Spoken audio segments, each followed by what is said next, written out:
काही लोकांना कितीही समजावलं, कितीही शांतपणे बोललं किंवा कितीही उदाहरणं दिली तरी ते समजतच नाही, कारण त्यांची समस्या ज्ञानाची किंवा शिक्षणाची नसते.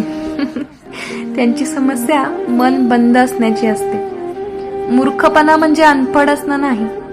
मूर्ख तो आहे ज्याचा अहंकार इतका मोठा असतो की त्याला वाटतं मला सगळं कळतं आणि मीच बरोबर.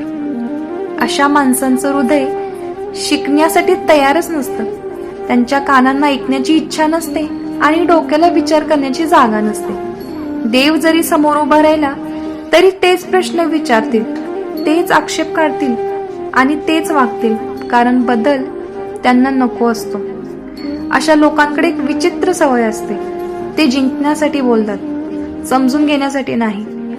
ते मुद्द्यावर न बोलता थेट व्यक्तिमत्वावर हल्ला करतात, कारण त्यांचा हेतू संवाद नाहीच आहे तर इगोला खाद्य देणं असतं. ज्याच्या मनात विनम्रता नाही, ज्यांच्या विचारात मोकळेपणा नाही आणि ज्यांच्यात ऐकण्याची तयारी नाही, त्यांच्यावर प्रयत्न करणं म्हणजे आपली वेळ, आपली ऊर्जा आणि शांतता वाया घालवणं. कारण काही लोक तुम्हाला समजतील मन उघडं असेल तेव्हा, आणि काही लोक कधीच समजणार नाही, कारण मनाचं दार आतूनच बंद असतं. श्री स्वामी समर्थ.